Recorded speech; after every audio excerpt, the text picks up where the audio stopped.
Sunan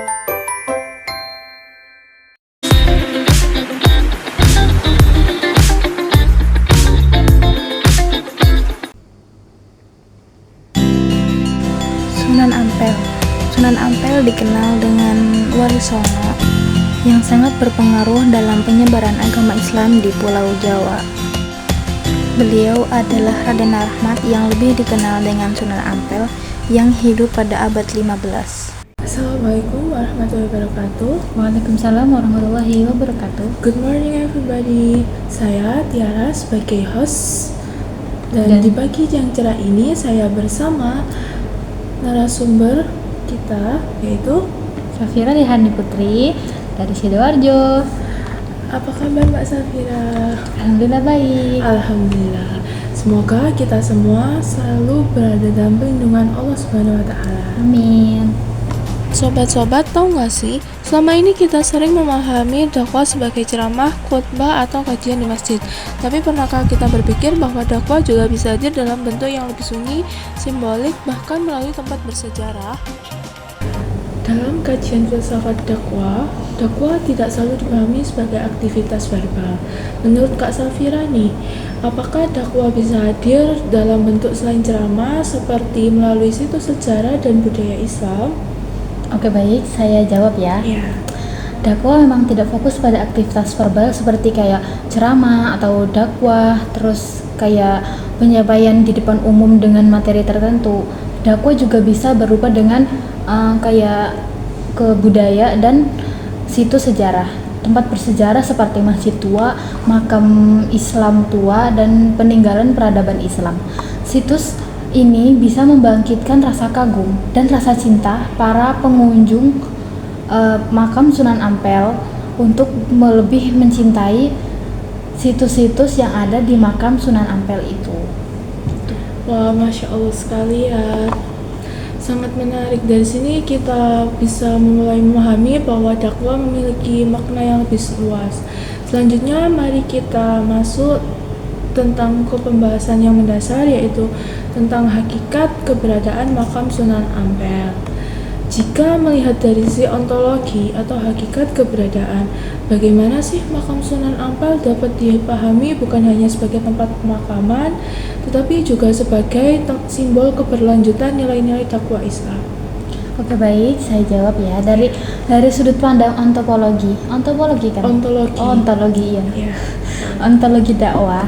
Hakikat dakwah tidak selalu terbatas pada aktivitas verbal seperti ceramah, melainkan juga mencakup segala bentuk sarana yang mengingatkan manusia kepada Allah dan menuntun mereka pada kebenaran, mengingat perjuangan dan keteladanan seorang wali dalam menyebar Islam.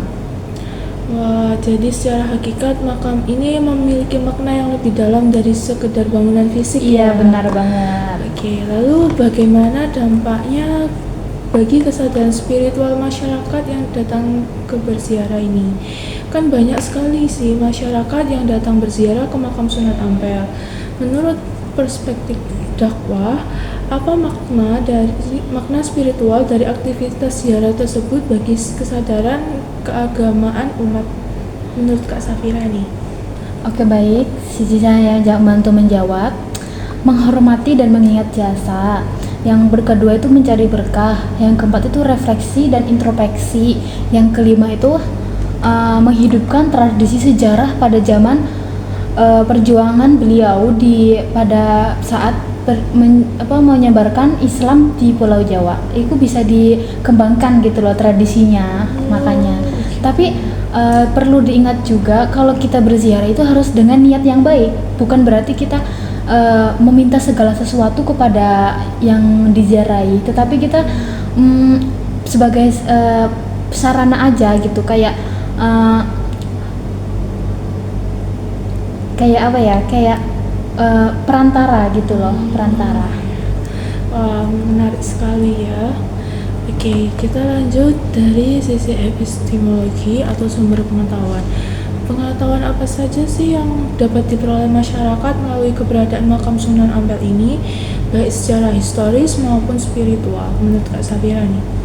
Kalau dari historis ya, Kalau dari historis itu berkaitan dengan dokumentasi dan tradisi yang mengisahkan perjalanan hidup Sunan Ampel sebagai ulama dan pendidik. Sunan Ampel itu terkenal sebagai pendiri pondok pesantren di Pulau Jawa di sini, dan beliau juga melahirkan melahirkan pendidik selanjutnya, yaitu kayak Sunan Giri. Terus maka secara etis monologi, makam ini menjadi titik rujukan pengetahuan tentang sistem pendidikan Islam klasik dan strategi dakwah kultural Wali Songo. Wah, gitu Kalau dari apa tadi yang kedua? Kalau tadi itu tentang pengetahuan historis. Sekarang pengetahuan spiritual. Pengetahuan spiritual itu kayak pengalaman batin dan kesadaran keagamaan yang dialami oleh peziarah. Ziarah tidak dipahami sekedar sebagai aktivitas ritual dan tradisi budaya, tapi sebagai sarana untuk mengingat Allah, merenung kehidupan, dan meneladani perjuangan Sunan Ampel gitu. Secara spiritual, peziarah diajak untuk menyadari keterbatasan diri sebagai manusia dan memperkuat hubungan dengan Allah Subhanahu wa taala melalui doa dan refleksi. Terus keberadaannya makam menjadi media pengingat akan menilai ketauhidan, kesabaran, keikhlasan dalam berdakwah. Pengalaman ini membentuk kesadaran rohani yang tidak selalu diperoleh melalui ceramah formal, melainkan melalui penghayatan dan ketenangan batin. Wah, Masya Allah sekali ya. Oke, pengetahuan ini tentu tidak hanya berhenti pada pemahaman saja, tapi juga melahirkan nilai dan juga manfaat nyata bagi kehidupan masyarakat. Oke, jika kita berbicara tentang nilai dan manfaat dakwah, nilai apa saja sih Kak yang paling menonjol secara moral dan sosial dari keberadaan makam Sunan Ampel bagi masyarakat sekitar? Baik, kalau dari nilai sisi moral itu kayak makam Sunan Ampel menjadi sumber inspirasi buat peziarahnya bagi umat Islam untuk meneladani akhlak dan keteguhan iman Sunan Ampel gitu. Kalau dari sisi sosial itu makam Sunan Ampel menjadi wadah kebersamaan lintas lapisan masyarakat, karena kan kalau dilihat-lihat kan itu ya, makam Sunan Ampel kan dijadikan tempat untuk ziarah dari berbagai daerah, entah itu luar Jawa atau Jawa Timur atau Jawa Barat, Jawa Tengah, kan pastinya termasuk Wali Songo gitu kan. Jadi pastinya datanglah dari berbagai daerah gitu. Terus berbagai daerah datang setiap tahun untuk ziarah dan silaturahmi. Hal ini menciptakan interaksi sosial agar memperkuat solidaritas dan ukhuwah Islamiyah. Wah, Masya Allah sekali ya Kak. Lalu jika melihat dakwah Sunan Ampel nih yang bersifat kultural dan humanis, apa sih relevansinya bagi praktik dakwah di era modern dan media sosial saat ini?